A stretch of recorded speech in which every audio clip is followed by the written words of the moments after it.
Fill her up. You're listening to the Gas Digital Network.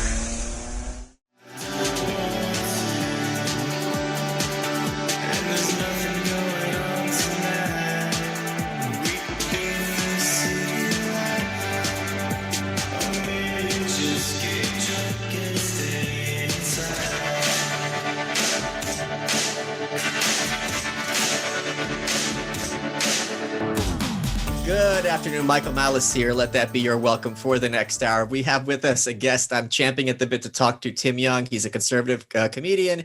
You see him on Twitter. His stuff is hilarious. He just finished this tour with the Washington Times, which you contribute to, on the road all across America. You're going on tour with Chrissy Mayer, who's a friend of the show and a friend of mine who I absolutely adore. And we were just riffing for quite a bit. I'm like, let's get this party started. So before we started, I asked you if you are averse to being described as conservative. You said no. Do you think that there is a disparity between people who are right of center and funny and people who are left of center and funny? Yeah. I mean, how many funny people do you think are right of center? Like how many do we have on our team? Well, I don't know that. Six? I'm not a. There's like, and then like from there, like how many are on human growth hormone? That's like half of them. I don't even know. Why is it? Have you Who's seen this taking lately? HGH? Have you seen this lately? I mean, it's alleged, but have you seen like all these? Who? Like, Yeah, is that Charlie Kirk? No, not him. But have you seen all these like right wing commentators that are like they're like gym rats now, and they're like super like swole? Well, thank you. I have been, doing my squats. Not you, but no, like I mean, like, you've seen these guys, and they're like that they're on something because they're like pimply when you see them in person, and they're like they're not humanly. Yeah, it's disproportionate. It's super weird to me. Why is that weird? Are you low T? Are you a low T soy boy? I am a low T soy boy. I actually do. I have tofu in the fridge right now. I am, and in your stomach, and in your blood type is tofu, soy boy. I know it. He's called Tim Young because he's never gone through puberty because his testosterone level is that of Candace Owens, which could be a good thing. I think she's got a pretty high one. She's for tough. A female. Mm-hmm. Yeah. So you're a high T female. We shopped at the same Whole Foods, which I think makes we're all low T then. It was like me, her, and AOC went to the same Whole Foods in DC. Wait, how many Whole Foods are there in DC?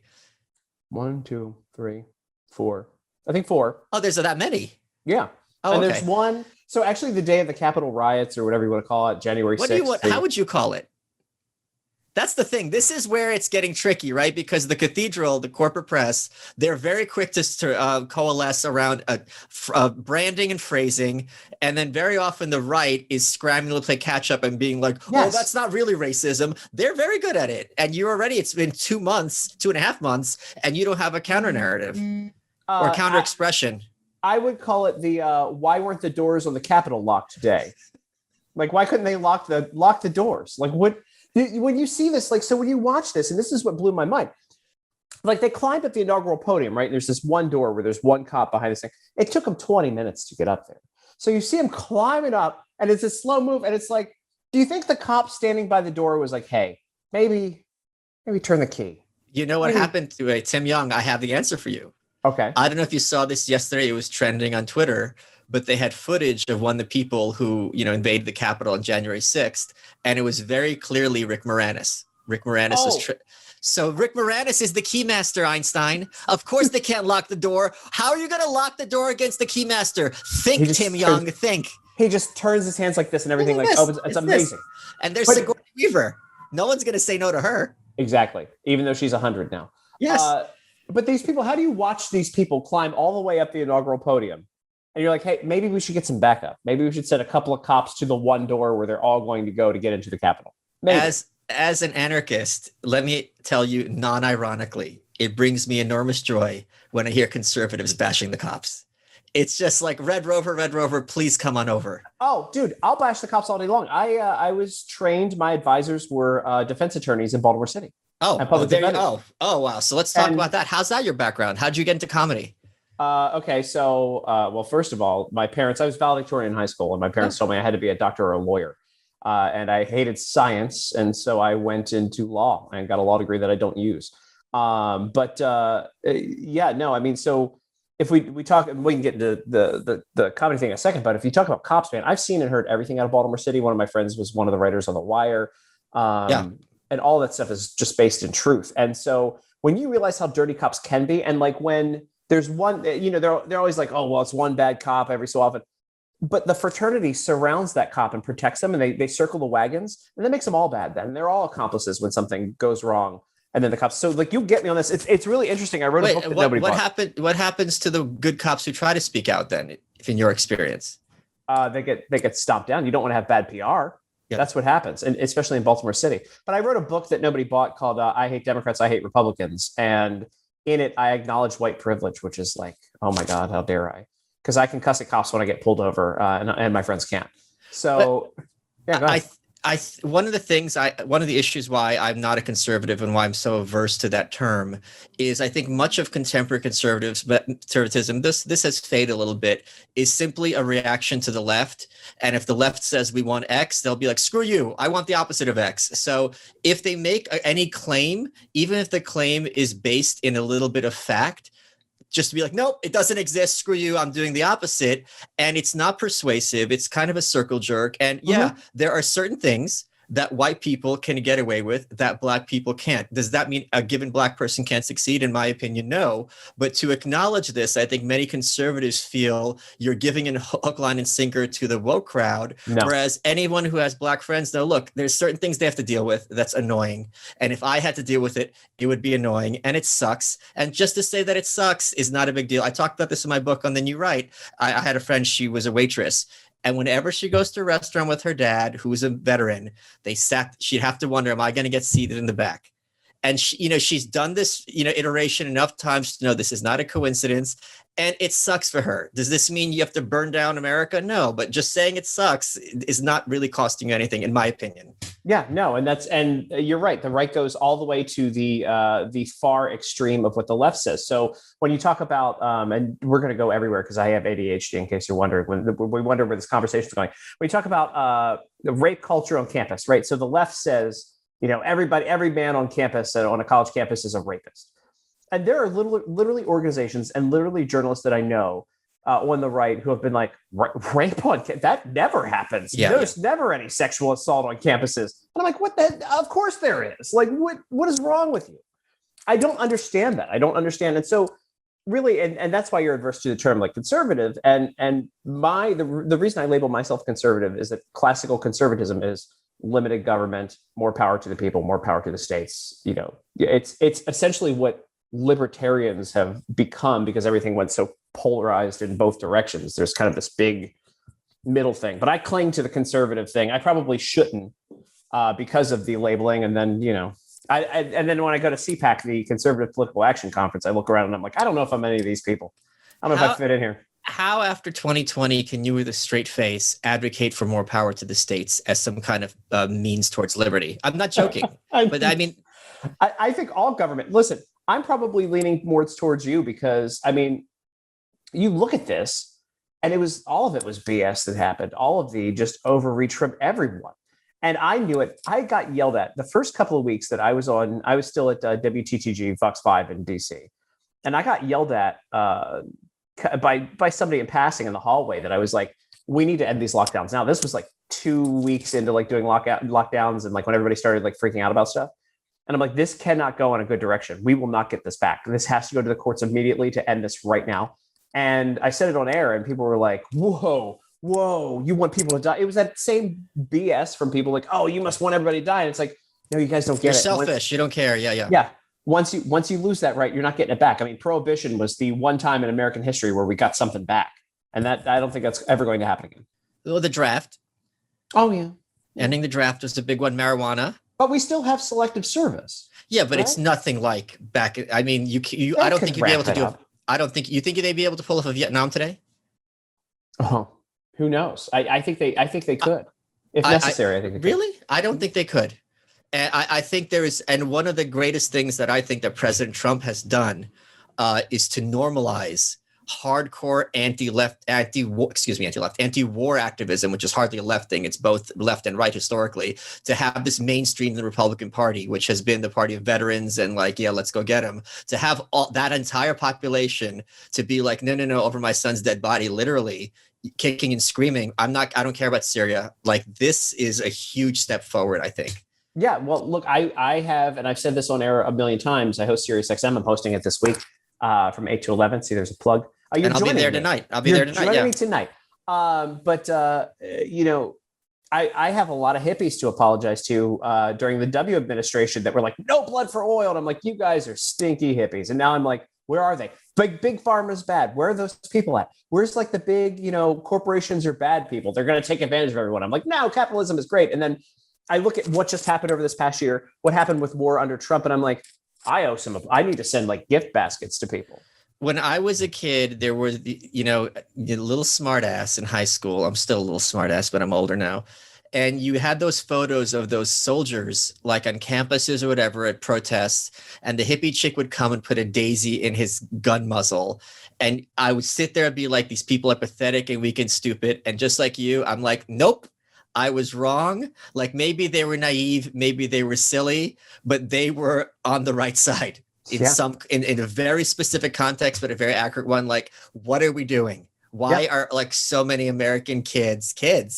19 was the average age. There was a song about it that came out in the early 80s. You look back and you're just like, and in 1976, and if you know this, when Bob Dole was the running mate of Gerald Ford, because Nelson Rockefeller, who was sitting vice president, didn't want to run, he attacked Walter Mondale, who was Jimmy Carter's running mate in the debate, saying that all the wars of the 20th century were Democrat wars in those words. But it would have been a good thing if at least it was a partisan issue in the sense of one party being consistently against war instead of this bipartisan consensus that we should be doing this all the time. Yeah, it's crazy. How long did it take Biden to bomb Syria? 4 days? Was it 2 weeks? It was, right? It was like right away. And we're like, what the hell? Like, I mean, where is this? Like, I guess, it's the military industrial complex. Again, something I used to mock people for screaming about back in the day. I'm like, they're getting their money. They got to drop some bombs, got to sell some equipment. I mean, I learned basically everything I know about the arms dealing from Iron Man 1. But this is the thing. So many conservatives, I think, were terrified that Biden's going to come in and be like Mao, where he's basically like a senile Mitt Romney, and his priorities are very clear. The Black Lives Matter activist publicly said he's not returning their calls. This was in December. And 4 days after the election, he's bombing Syria. Where are his real priorities? It's DC and the war state. And learning how to walk up steps. Well, we'll get there at some point. I mean, I think he's gotten his lessons from Madison Cawthorn, who actually Madison, who's just been on the show a couple weeks ago, just tweeted out that I can get up the stairs better than our leader can. So I thought that was pretty legit. Yeah. How concerned are you for a Biden administration in terms of the direction of this country?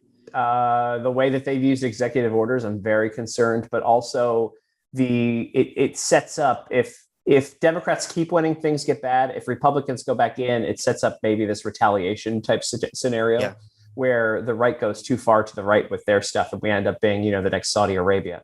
But like, I'm worried because I thought at some point the pendulum, it goes back and forth in politics. I thought at some point the pendulum would, slow down a little bit and head back to the middle. But right now, we've gone right back to the even more extreme. And I thought Trump was great because of his rhetoric and what he did. Actually, I was one of the fans of the BS on Twitter because I'm like, that's great. He's an American, and if I were him and I'm bored to death of the White House, I'd do the same thing. It's like the left took it to heart and they went right back at him. And so I don't know. I'm worried about what happens if Republicans win, and I'm worried about what happens if Democrats continue to win, because I don't think that we are mature enough. Like you said earlier, when you have these extremes and we listen to the extremes, where do we go if we get the power back? Today, we're welcoming back IPVanish VPN to the show. IPVanish has been a longtime sponsor of ours, so it's great to have them back. If you care about the security of your online activity, the easiest way to protect yourself is with IPVanish VPN. It's rated 4 out of 5 stars on Trustpilot. IPVanish provides an encrypted connection for all of your internet traffic. And here's the thing. If you go to ipvanish.com/welcome, all lowercase, that's ipvanish.com/welcome, you get 50% off monthly and annual subscriptions. So it helps to prevent websites, Wi-Fi providers, and even hackers from intercepting your data. You keep your financial details, personal information, and online activity safe from threats with IPVanish. All you have to do is go to ipvanish.com/welcome. You get 50% off monthly and annual subscriptions. That's not too shabby. Let's get back to the show. So you were saying that you don't hold a cell phone to your head because it'll mess up your brain? No, I don't like it. I just feel like this is one of those technologies years from now that we're going to be like, they were literally holding cancer targets up against their heads for, 3 decades. What happened? What were we thinking? Same with like Bluetooth. It's a weird thing. So like, I think Lady Gaga is a bizarro person, but she does the same thing. It's like super weird. So I only wear wire headphones and keep it in my pocket. Okay. Do you know my buddy Ethan Nicole, who's one of the creators of the Babylon Bee? Yeah. Okay. Ethan is absolutely amazing, absolutely hilarious. And I'm getting an Ethan Nicole vibe from you right now. And the question I have for you, because I asked him this question and I was right. And he's like, how did you know? Have you ever lived in an apartment where there were jars of pee? No. Okay. No. Because you're one standard deviation away. Because Ethan had it. He had like some severe gout. And at a certain point, he's like, you know what? I'm just going to, instead of going all the way to the bathroom, blah, blah. And he went there and it was very, Although, there it is. There it is. I split a place in Austin with these hipsters who made cheese and mead. So that's pretty much like jars of pee. It's pretty much the same trash. Okay. There's a level of trash in our house of cheese and it smelled like shit. So you have a pretty idiosyncratic political perspective. Is it frustrating for you talking to like more mainstream conservatives who really have a very binary approach to politics? Yeah, they're stupid. I watch these like shows. I try because I have to consume the media because I'm a media commentator with everything, and I watch this stuff and I'm like, good God, it's the same thing over and over again. Somebody's doing an impersonation of the other one, and then whatever else. Like, and it's literally the same boring talking points. I could rate a lot of these shows and do a lot of these commentaries in my sleep. Yeah. And I don't understand how people are still pulling money out of their pocket to support these people. And it blows my mind. But also like the production quality of all that stuff. Like when I watch the shows on television, like I won't go through all the channels because my friends are on them. They suck. I know what you're talking about though. Yeah. They're like the worst. They get like, it's like we've got the knockoff version of Fox News, and then we got the knockoff version of the knockoff version of Fox News. And then we got the knockoff of the knockoff of the knockoff of that. And like, you're like, how bad does this get? Like at some point, it's just going to be a guy with a VHS tape recorder in a garage. Well, there is something, that's the thing. They're trying to look like Fox on a public access budget. Yes. And there's no reason that they can't look like maybe more like a podcast on a public access budget to at least be like, we're of the people, we're keeping it real, they're kind of corporate and they've sold out, but we're man on the ground, so on and so forth, that kind of thing. There just seems to be, and I'm curious to hear if this is something you think is a function of the psychology. There seems to be an inverse correlation between people who are conservative and people who are creative. And yes, they just don't tend to think outside the box. Even something like this, us brainstorming, we're like, okay, we look like a crappy version of Fox. What could be our competitive advantage? How would we differentiate ourselves? And they would never ask themselves this question. Yeah, no, you're 100% right. And it's like when you go to, again, if you go to CPAC, it's like that was like the most painful thing. And I was the director of marketing for CPAC in 2015 and digital and everything. And you walk around the floor, they're like convention floor, and all these people spend all this money to show up and like, peddle their wares and their networks and their blogs. And it's all the exact same thing over and over and over again. It looks the same. And it's this like, we're going to be, Fox News is a bunch of libtards now. So we got to come up with our own. And, One America didn't cover space aliens right. Or, so we got to come up with our own. Like, it's the most ridiculous stuff. And then like, and I think we've run out of ways and combinations to use Patriot, Eagle, America. Like, it's so weird to me because like my fans, I can't believe I said I had fans, but my fans, fuck me. So my fans are like, you're a patriot. And I'm like, no, I'm not. Have I been in a war? Do I carry a musket? Am I wearing I do have a colonial gear, but like, I'm not I just run my mouth. Like, that's like, I don't deserve anything for that. I'm surprised people pay attention to me anyway. But like the fact that people are like, you're a patriot, keep up the good work, and I'm like, okay, I just said what I thought today, and it was from a toilet. So, you know, You are being performative because you know perfectly well you love this country and you're very glad that you're here. I love it. Yeah. I just when people use the term patriot because it's been so overwrought and overblown for every Patriot Voice television or whatever you want to call it, Patriot Voice basement TV. I see it and I'm like, oh no, I love this country. I love everybody in it. I love. I'm a big fan of America, but I'm not a big fan of the overuse of patriot. Well, Patriot. it is this kind of right of center grift in many concepts where it's just like I'm the one taking the bullets, give money to me, and like the Lincoln Project. I mean, they were wearing their patriotism on their sleeve, right? They're saving the right, they're saving conservatism from this evil Trump. We need a strong right wing force in this country. He's corrupting us. We're going to purge and bring in some child pornography, but we don't talk about that. But we're the real patriots, and we're going to get right on. We're going to get right on saving the country right after we go to the playground. Yeah, it's I had a mosh on a couple of weeks ago, and when I was in DC, I did a semester at American University when I was in college, and we had a different speaker every week, and one of the speakers was a lobbyist, and he pointed out, look, you kids don't get it. Like, I could have a bill and call it the Farm Fairness Act, and all the Democrats would love it and vote for it. And I could cross out the name and call it the Farm Freedom Act, and all the Republicans would fight for it and love it, and it would be verbatim the same bill. And patriot just is used in this expression where it's just like, I mean, there's a correct meaning, which we both are. And then there's like, all right, I'm the one fighting the libs, give me cash. I really like, by the way, because I can't stand her, Jenna Ellis's new show, which I think is called Learning How to Read with Jenna. She comes on like Patriot Basement Network. And like, you know who Jenna Ellis is? She was one of Trump's lawyers. Oh, yeah. Okay, of course. Yeah. I knew that she was grifting to get a show. I knew that was the whole game the entire time. Cause like, you were like, why is she standing by Giuliani? Why is she by like Sidney Powell this time? What is she doing? Like, there's nothing. And then she called somebody like micro penis or something. And she called like, who was the pollster? Frank Luntz micro penis on Twitter in the middle of like what she was claiming to be the most, the most important case of our lifetimes. And she's like, it's like, dude, you're not serious. So she has like, almost 1 million followers on Twitter, and they gave her a show on like basement Patriot television, and she struggles to read. I have to watch this to like cover it for some stuff that I was talking about. And it's like, it's the same talking points. Literally, you and I could probably like get in front of a camera and do a better job and sound more patriotic than what she's doing when she's like learning how to read. Do you know who made my favorite meme of 2020? Who? Benny Johnson. Okay. Because I'm like, this is art. There was a meme he made, and it's Nancy Pelosi, and she's saying something, I think it was about immigration.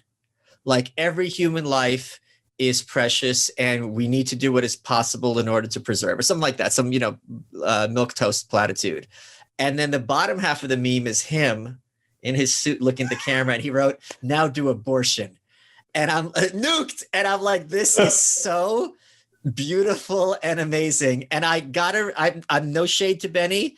I respect the hustle. He found a formula, and it works for him and his audience. And listen, if you're whatever her name is, you want to, Gloria Gaynor, you want to sing "I Will Survive."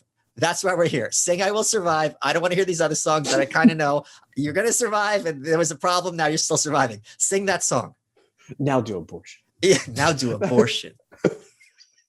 Like, I just could never imagine putting a picture of my face up with a quote on it. That's just not my thing. Like, I don't want, and he's got a drawing of himself now in the corner. Does he? Of his memes. Yeah, he's got a little like caricature of himself in the corner of his memes. So you can't steal them. So what were the opinions that you had? Oh, that dude stole it. I think he's stolen he stole stuff from me a couple of times. He steals stuff from people who are more creative. And as a comic, that's like death to me. Like when I come up with something original, which is really hard to do with a gazillion people on Twitter. Yes. But once in a while I come up with something good. And then when one of the first people who would take it was Benny Johnson and do like his own version of it. And I'm like, you gotta be kidding me, man. Like, have you ever confronted him about it? I had a conversation with, I don't even know that I've ever met the guy. Once or twice maybe, but I had a conversation with Turning Point about it. I jokingly You sent. called HR. You called his manager, I Karen called Young. HR. I said. I Karen sent. I sent. Excuse me, Charlie Kirk. I'd like to speak to your manager. I'm assuming ring. that's Ivanka. Yeah. I was like, hey, who do I need to invoice for my ideas being taken by Turning Point? That was my statement to them. Did they reply in any way? Yeah, they apologized. Oh, They did. and did he stop doing it? I don't know. I just stopped. The best way to deal with it is to hit mute on the account. And God bless him. I think we follow each other, and I muted the account because I don't want to be angry about stupid things. I have better things to do now. So, But isn't part of comedy being angry about stupid things? yes, but just not like the being angry about Benny Johnson stealing memes from you is not going to sell well in a crowd with anyone. Like nobody knows who he is. Nobody, I'm struggling for people to know who I am. I don't need to give him. Could you imagine though, like having very, very personal, like if you go up and do stand up and it's a very, very personal story about someone that no one knows, just that you're angry about. That would be the worst show. No, it wouldn't. Wait, hold on. Let's get meta here for a second. Yeah. I did stand up for 6 months. Then I'm like, I can't do this because what killed me was the same joke that would kill one night, walk the room the next. Yep. And that really threw me for a loop, knowing like I have very, very, very little control over the crowd and my material. And I can't just do this improv every night effectively and just react to them. It was very frustrating for me and very surprising. Really? But yeah. But the thing is, the more tricky a subject is, I think, the more talent it takes, like a chef. The odder the ingredient, the more harder it is to make it palatable. But if you're telling a story about someone no one knows and him stealing your memes of you on social media, see how I'm breaking down right now? Yeah. It's just like you could see how in the audience the absurdist element of like, why is he kidding? Like, why am I listening to this guy? Like, where's this going? Like, that's how you frame it.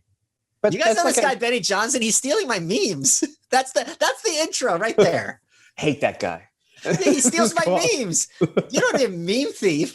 Listen, I got my opener for the road the other day because I'm going to do the absurd, the fact that there were multiple stories written about me and Cardi B tweeting back and forth at each other the other day. Which Cardi B got into with Cardi B? Yeah, actually, I didn't even tweet at her. I just tweeted about her song, and I made this like I make these hyperbolic statements, and like literally, I'm sitting on the toilet and I send out. The lyrics to WAP are more accepted in schools now than some Dr. Seuss books. Let that sink in or something. That's true. Yeah, that's okay. Yeah. Well, she did a 3-tweet rant on me. And then Candace Owens. So all the news became Candace Owens and her feuding. Candace Owens jumped in because she realized that Cardi B was going crazy. And Cardi B started on me that day. And then it went from there. So the best part, by the way, there's an article. New York Daily News. Where's my? No. The best part is you're on the toilet with your phone and you're like, is Cardi B tweeting at me right now? Yes. That's the best part. Visual.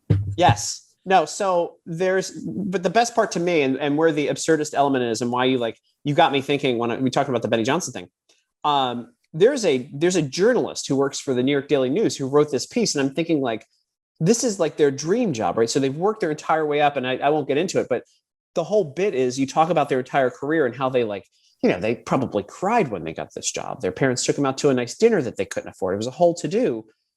And they're writing, Cardi B claps back at Washington Times columnist Tim Young, comparing WAP to Dr. Seuss controversy. And like talking about tweets. This is insane. This isn't journalism. Is it John Levine? No, he's with the New York Post now. Oh, sorry. Okay. This is my favorite line, though. I want to read this to you because I love myself. On Tuesday afternoon, Young finally replied, writing on Twitter, a famous ex-stripper who used to drug men in order to steal from them went on a 3-tweet rant about my opinion of her gross song yesterday. The best line, and it's got its own paragraph. He concluded his tweet with the #blessed hashtag. It was like a... So this person spent their entire life like working all the way up to get to the New York Daily News to write that piece on me because I took a dump I was taking a dump and I went, WAP is, more accepted than Dr. Seuss. But now we have useful information, which is that Cardi B's all over her mentions. Yeah. Yes. Well, the thing is, I did not tweet at her. Somebody must have either given that to her or I don't know. Did your tweet go wide beforehand? It did. It started to take off. Okay. How dare I, by the way, say such things as what? And people who don't understand when I said it's more accepted in schools, they're like, nobody's singing the lyrics to WAP over the morning announcements. And I'm like, okay, you guys don't get it. It's stupid. Hey guys, Michael Malice here. Want to tell you about one of my absolute favorite sponsors, and of course, that is Sheath Underwear. If you go to Sheath, SHEATH underwear.com and use promo code Malice20, you get 20% off your order. Sheath is the most comfortable boxer briefs you will ever wear. They have a women's line, which I'm not familiar with because I do not wear those. And if you hear that, that is a lie being spread by Dave Smith, who is a known liar. So these are boxers that fit close to you, but because they're made out of this moisture wicking technology, it's the perfect underwear for working out, keeps everything cool, comfortable, and in place. And what makes Sheath unique is they have these dual pouches that keeps your man parts held and separated, keeps them from sticking together. And I'm telling you, you try them on, you're like, oh, I get why Malice is talking about this all the time. All you have to do is go to sheathunderwear.com, SHEATH.com, and use promo code Malice20. They've got a ton of different styles to choose from. I like the camo ones because then you can pretend you're hunting in your underwear. Let's get back to the show. That song has done a number on me. I've only heard it once. I don't listen to the radio because I'm a hipster. And I just had this tweet about just knowing that more than one middle-aged mom heard her daughter singing that song and went on the computer and search engined how to join Al-Qaeda. Because it's like, look, my daughter's dead to me anyway. I might as well take a flight into a building at the same time. As a consumer of pornography, I should not be thrown by songs like Wet Ass Pussy. But this song is so gross, and the person singing it is so gross that I'm like, this is just like, I actually was like, maybe I don't need any pussy for a week or so. Did you see Lena Dunham dancing to it? Yes, doing the thing. But also, you know what's crazy about it too? And like, again, like why this is so like, it's just insane to think about. This song was not written by Cardi B. It was written for Cardi B. So she went into a meeting with her whole, like, you know, her management, and they met with the management of the record company. They go, listen, we've got a song for you, Cardi. And it's called Wet Ass Pussy. And it's about how basically you're a human bukkake machine and you're just a cum dumpster. And she's like, this is a great song. I need this. This is going to be a big hit. Tim, I've got news for you. This isn't new. In the early 80s, there was a song by either Robert or Richard Hazard, I forget his name, called Girls Just Want to Have Sex.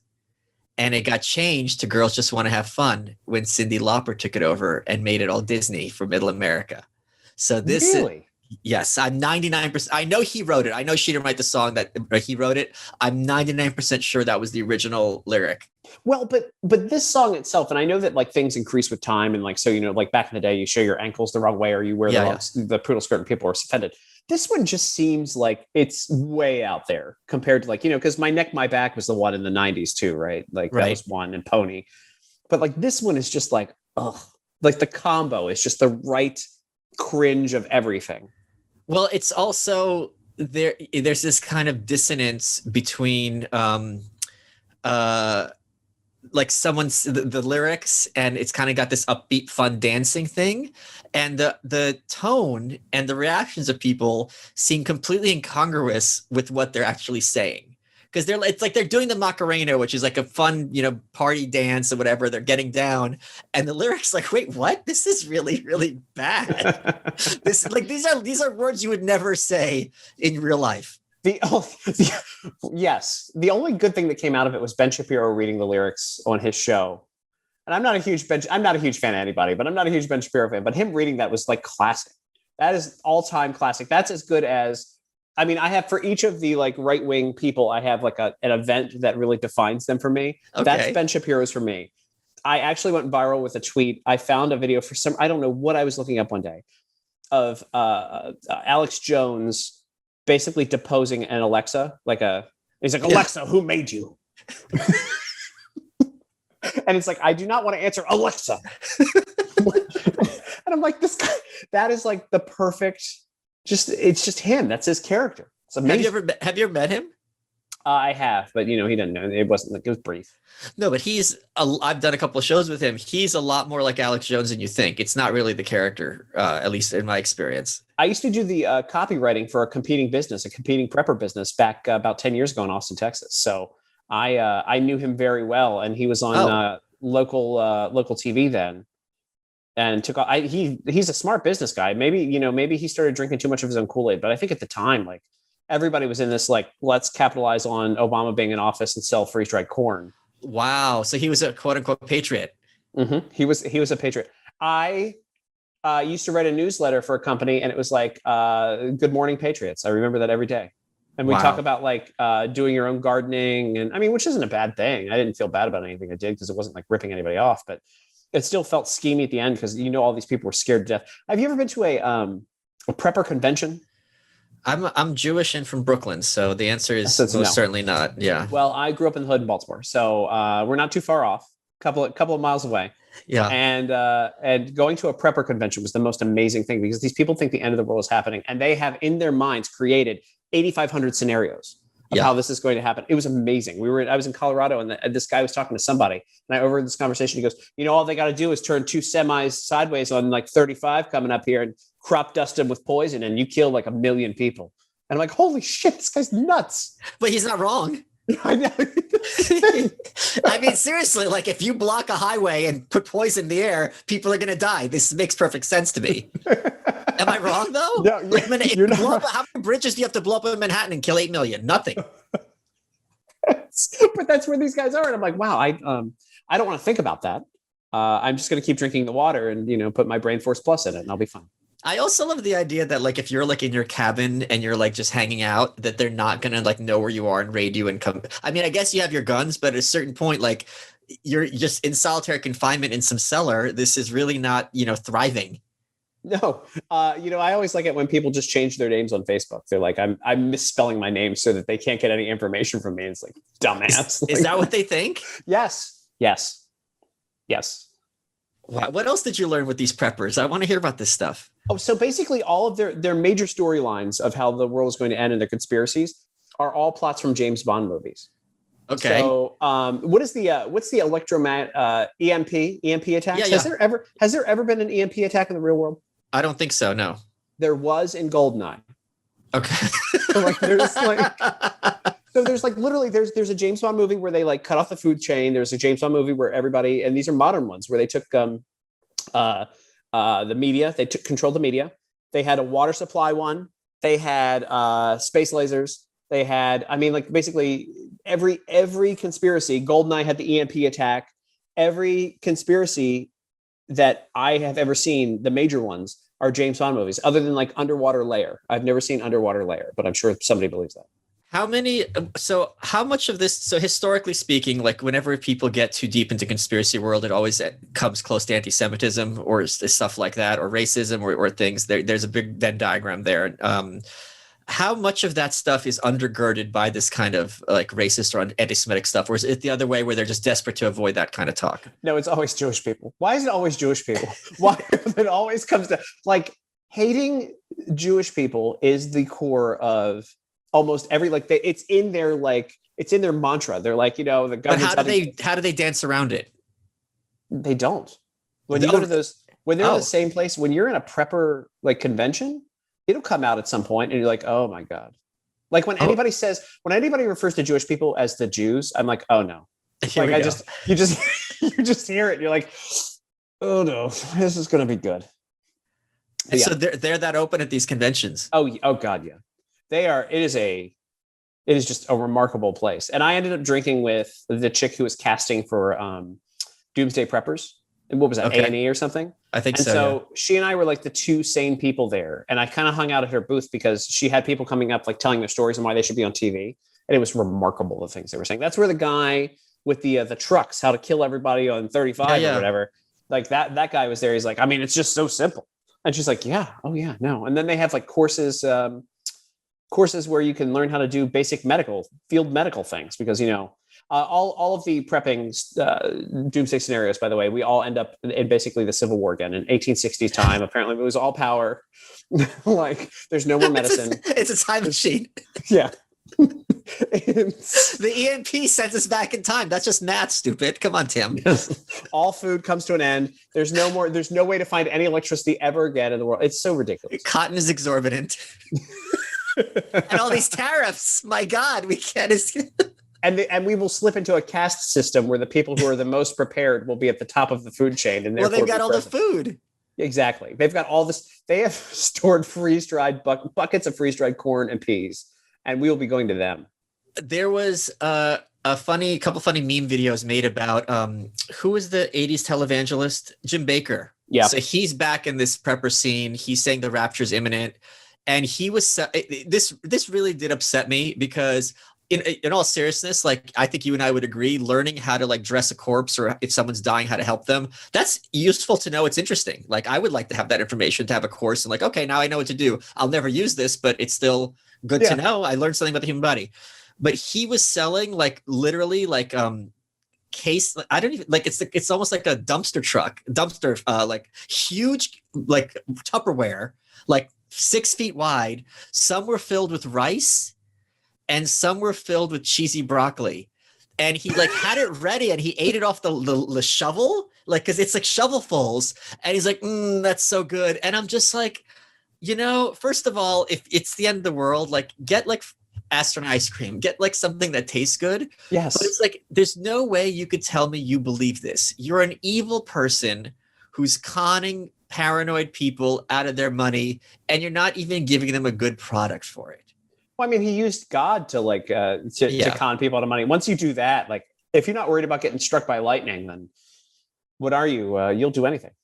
I guess, but it's just like the shame. Yeah, I don't know. It's just for me to see that blatant level of shamelessness, and just to be selling like literally huge not baskets, tins, whatever. I don't even know the term because you don't use that term for food. You use it for storing clothes. Storage in boxes. Storage, not in your closet. In like when you leave the house, that you're never going to see these clothes again. Full of cheesy, which is like the most. And I would bet any money in it. I bet you like money that he got this food from like prisons. Like this is like prison food. Yeah, well, it's basically like the leftovers from they fell off the truck at the Hormel plant. And it's like the leftover, like Stouffer's, whatever. It's awful stuff. But I really do. I actually got an affinity for freeze-dried vegetables. I love popping back corn and like because I used to pick it out of my my cup of noodles as a kid. That's so fun. You just get a big thing. Hey guys, Michael Malice here. You see that cool picture of me? Yeah, I'm wearing Blue Blocks blue light glasses, BLUBLOX. And if you go to blueblocks.com/you're welcome or use promo code welcome, you get 15% off. You get free shipping. What is it? If you had a long day staring computer screens, people get blue light damage. You get headaches, your energy feels low. These are blue light glasses that block the blue light coming off your screens that cause eye strain. The founders of Blue Blocks, BLUBLOX.com, weren't happy with the quality behind the leading glasses brands, so they made their own. They've got over 40 kinds to choose from. These are high quality lenses designed to get more work done during the day. And this is a big one. It helps you sleep better at night. And you won't feel terrible from looking at my Twitter all the time because it's garbage. Why are you wasting? You should be doing some work, and your Blue Blocks will help you do that work. BLUBLOX.com. Use the code WELCOME for 15% off and free shipping. Let's get back to the show. Wow. So tell me about this tour you did with the Washington Times during COVID, because that's no joke. Yeah, no, I did 35 states, 75 cities. It was called On the Road with Tim Young. It was here's pitch mode. It was the most popular thing ever in the history of the Washington Times on their social media. And I went around. Well, first of all, I was sitting in DC and everything was getting locked down. And I'm like, can't I just leave? Like, there's no. Why am I here? Yeah. And that's why like people didn't realize. And my landlord went to go see his mom in Texas when we were in DC, and he goes, the flight was $19 on Southwest, and I'm like, wow, okay, I have $19. So that's what started it. And then I go, I don't want to go home, and all my friends are like, why would you go back? And I'm like, exactly. And I had a couple more states to have the lower 48 to go to, and so I'm like, let's turn this into a project. And so I went around and met with small businesses, mom and pops, everything you can think of. This was the best year of my life. I gained 20 pounds. I just lost it. But going around, sitting with business owners, drinking with them, learning about their towns that were shut down, learning about families. And the stuff I wrote about the Trump White House actually tweeted it out. Rand Paul tweeted it out. And I did things that I always wanted to do, but no one was around. And I got to document it, which was super crazy. like going to Mount Rushmore. So I went to Mount Rushmore when the national parks were supposed to be closed, but they were just open. And so I literally parked up. I was pulling in, and the park police were like, "You can just take our spaces up by the monument or whatever, and you can go walk." Like, I mean, I just like went everywhere and did everything, and everything was wide open. I took the train up the California coast and was drinking with the conductor of the train. 30-hour train ride, and there was no one on the train except for prisoners that were just released from jail, and the Amish people and me. And the train was $90 to go from LA to Portland. Let's talk about this, because I remember when things were shutting down here in Brooklyn, and it was very, very disturbing to me. And this is kind of going to be the intro to my next book, the book after the next one, because it felt like, I'm only being very slightly tongue in cheek here, I felt like I had slipped into the wrong timeline. Mm-hmm. You know, like movies like the Will Smith movie, whatever, I'm Legend and Vanilla Sky. Like, you're looking around and you're like, first of all, where is everyone? There's not enough space for all the New Yorkers to hide. But two, everyone seems to think that this is normal. And you want to be like, no, we have to go back where the president's a pig person. You've accepted this reality for too long. This is the wrong reality. Everyone's like, what do you mean? It's always been like this. Like, no, I've seen the other side. We go on trips. We go to Europe for some reason. Like, it's really fun. People get drunk and sometimes they regret it the next day. And like, what do you mean? I have to be in my home all the time. So for you to see that on a nationwide scale, how did that not get existentially disturbing to you? It was incredibly disturbing, and it was very depressing, honestly, too. And there was a strip where I had to stop a few times. I drove from Sturgis to Dickinson, North Dakota. I believe it was about 250 miles. I mean, my numbers are probably off. And there was no one around. And I was driving in the country, and there was no gas station, and there was no luck. They warned me before I went. They were like, fill up your gas tank. This is going to be a hell of a ride. On this one, because I talked to people, and like, you go to like empty hotels where like, people are worried about where their job is or where this is going to go. And like, I mean, and the thing was like, it was as if people knew I was going to be there, even though I really didn't announce it. I kind of said I was around, but I'll never forget in Grand Island, Nebraska, I stayed at this hotel, and there was nobody in the hotel. It was just me and the manager of whatever the grocery store is there. See, I already forgot. I said I'd never. Not Whole Foods, so who cares? No, it's not Whole Foods, and it wasn't Piggly Wiggly. But the manager of the grocery store came in to like just sit there, and I was like, "Why don't we go get a bottle of bourbon and wander your town, and just go and meet people?" And I spent the entire night like going out and meeting people and like crying with people and just feeling like hopeless. Like, so many people felt completely hopeless and empty and powerless. That's the one. It's not the hopeless, it's also the powerless. Yes. And I realized like in the middle of it, and I should probably write a book on this, honestly, but like I realized in the middle of it, like I was one of the few people who was like, I can leave. Like, I can do whatever I want, and nobody's going to stop me.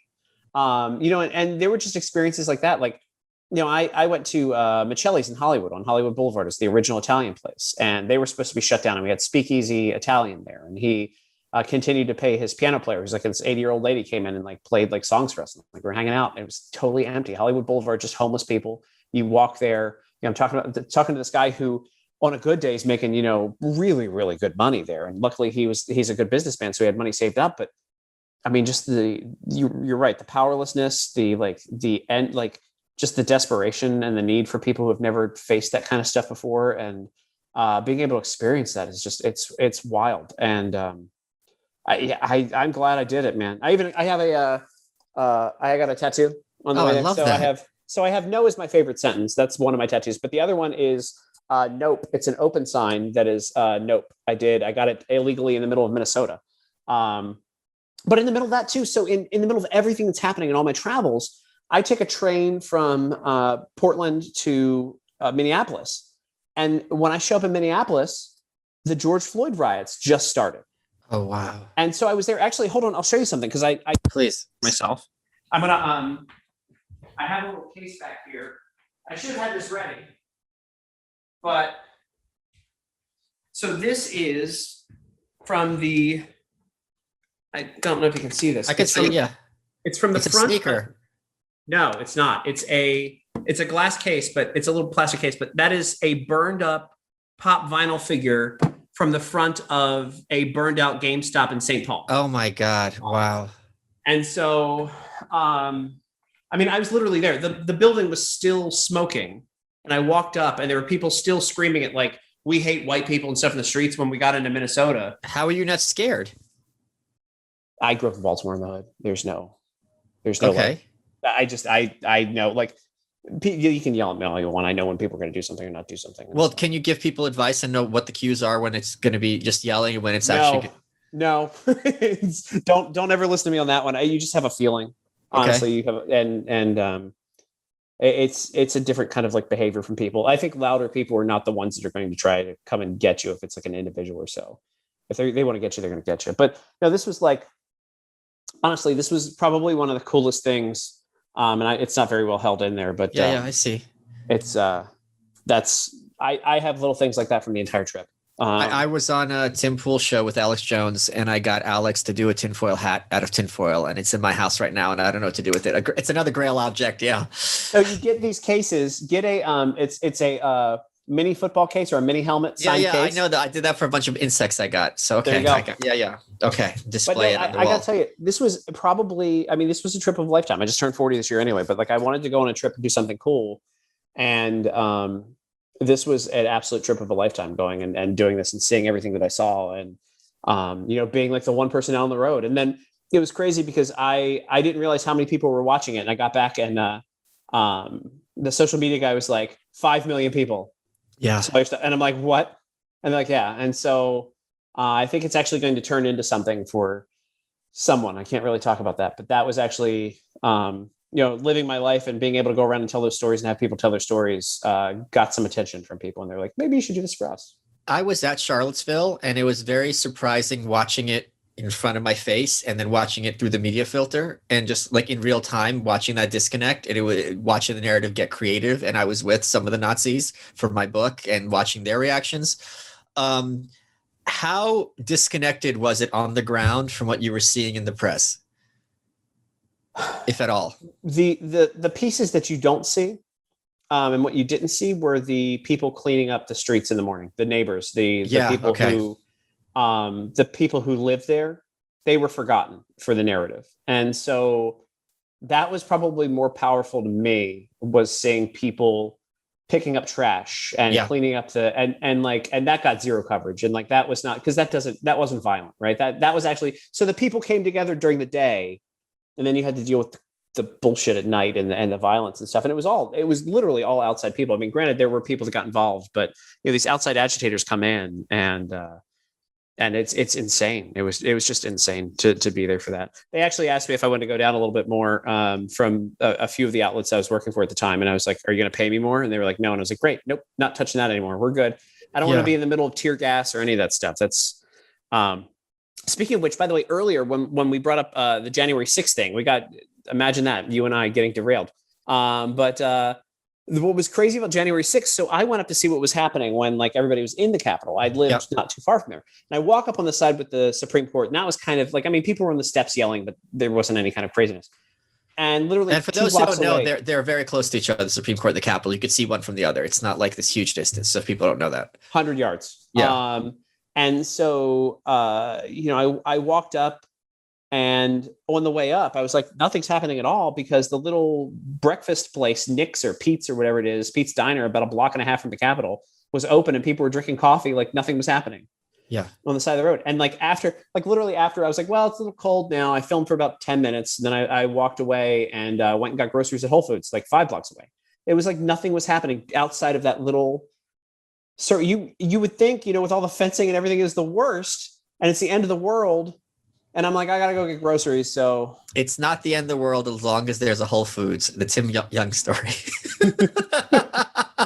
I needed kale chips. I needed kale chips. I don't want kale chips. I need kale chips. I need kale chips. Is there a Whole Foods near you now? No, but there's an actual farmer's market. So I moved to Grapevine, Texas, which is this tiny little town just outside of Dallas. It's the Christmas capital of Texas. Chick asked me the other day. Wait, what does that mean? There are a lot of like dwarf slaves? Yes. It's the entire economy is reindeer meat and dwarf slaves. But they trick it out. That means you're not welcome in this town, Malice. But I'm not welcome in most towns. I'm a dwarf, but I'm a free dwarf. But like somebody was like, why do you live there? I'm like, it's a little tourist town. So there's like 3 coffee shops, 8 wineries, every restaurant you can think of. I can walk to a Target. I can walk everywhere. Like I literally live in this little autonomous town. Zone. Autonomous zone. I'm in Chaz. I'm in a Chaz zone here. And I'm the Führer. I'm somehow the Führer. I don't like that term, but what am I going to do? Oh my God. Wait. So why did you move there? And I love it. It was my favorite town. So it was my favorite town on the trip. Oh, so you fell in love with, this is like a Hallmark movie. You fell in love with the town while you were on the trip and you're like, I'm going to live here. Did you know anyone there? I have a friend that lives about 5 miles away who's also an attorney. And so I came here and it was the first. The rent must be nothing. It's pretty good. Yeah. Okay. Yeah. No disrespect. And I have a 2-bedroom. Yeah. I have like quintuple the space I had in DC. Yeah, of course. About the same price. And you don't have to worry about burglaries. No, and or getting robbed at gunpoint, which happened to me 2 blocks from my place in DC. But like I have a patio and like, so it's just amazing. The whole place is amazing here. And that's why I've lost 25 pounds. So like I can take bikes anywhere. I can ride my bike anywhere. I can walk anywhere. Everything is right here. Super convenient. And it's right. Like I can see the airport from my parking deck. Like everything is right here. And, but no, so I came into town and one of the very first bars that was open when they started to open back up was here in town. And I sat down and started talking to people. And I met I have 5 or 6 friends from that meeting at the bar.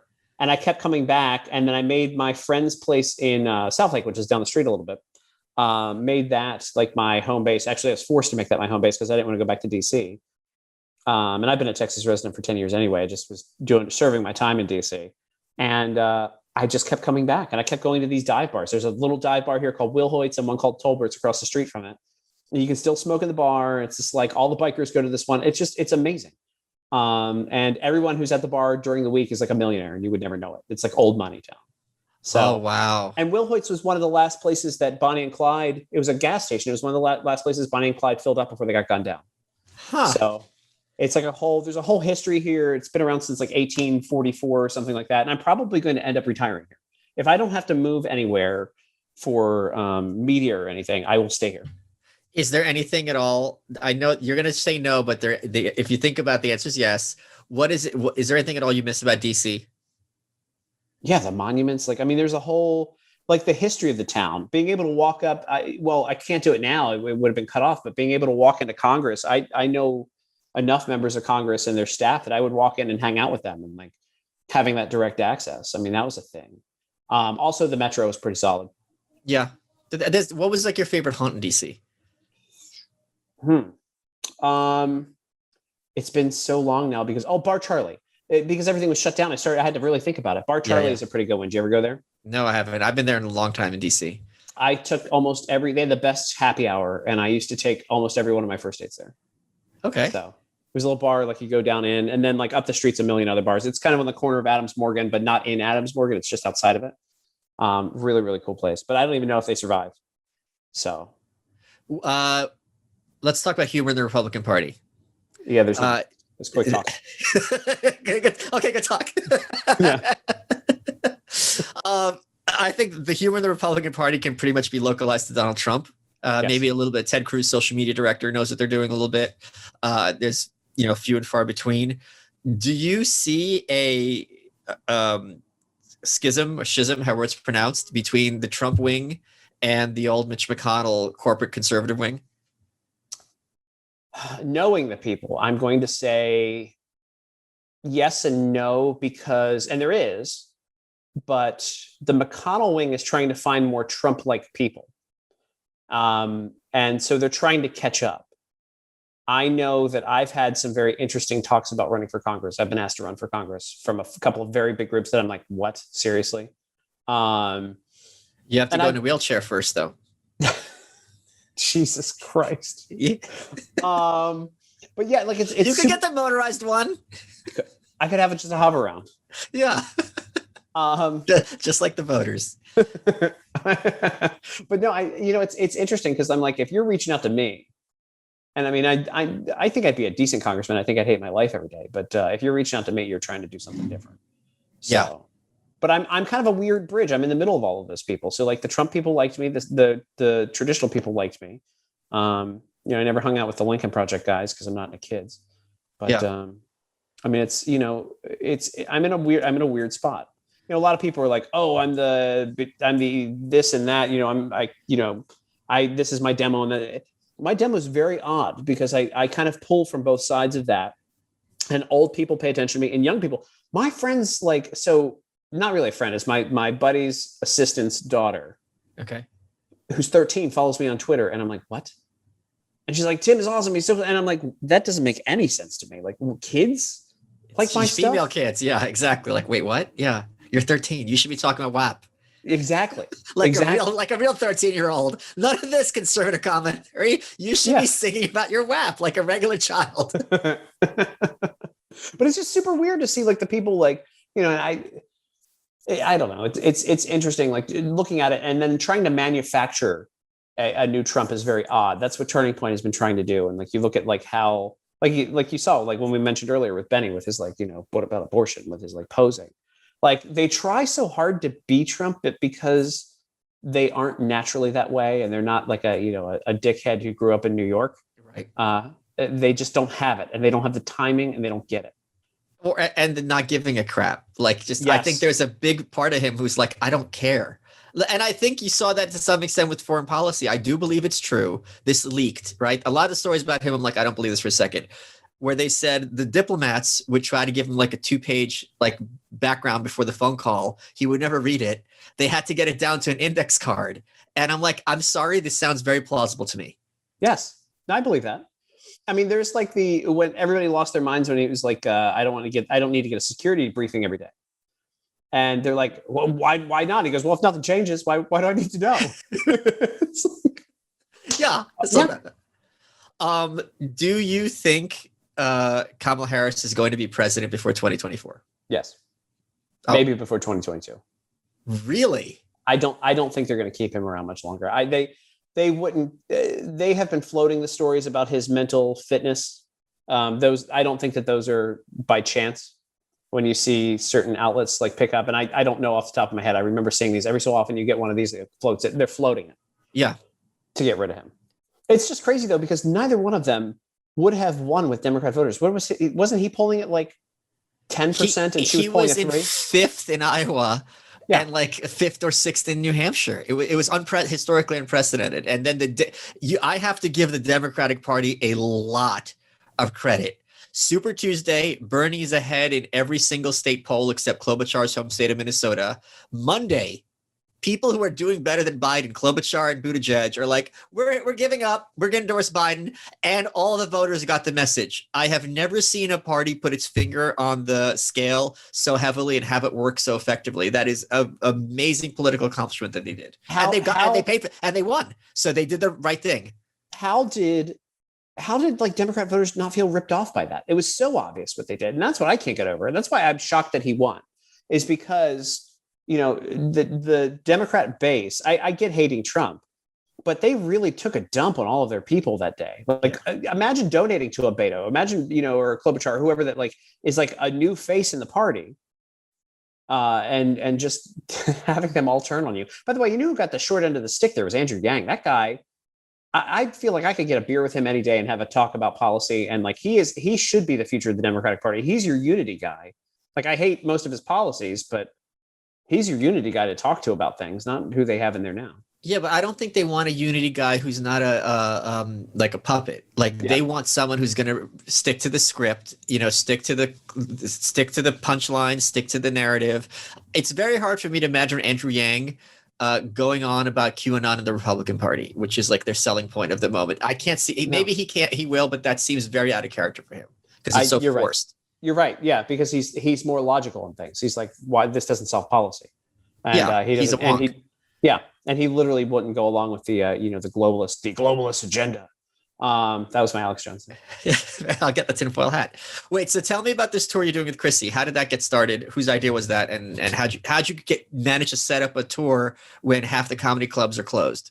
I was drunk and I called her one day and I was like, why aren't we on tour? And she was like, my boyfriend books things. And I'm like, okay. And then all of a sudden the next week I have 12 dates and I'm like, whoa, hey, I have jobs, right? I need to figure this out. And that was literally it. That was how it worked. That was it. There was no. I think she's smart. I enjoy her being around when she shows up on time. She doesn't show up on time. And She's on CMT, Chrissy Mayer time. Oh, I thought you were going to say she was on country music television. But no, she really is. Like, and she's kind of like she's this really sweet, overworked lady. Like she does like 85 podcasts a day. I'm like, how are you doing? I was like, do you even look at the numbers on these podcasts before you go in there? I'll only do Malice. How many viewers did you get on your last one? 12,000? Worthless. Sure. 12,000. Why'd I just drink out of a toilet bowl?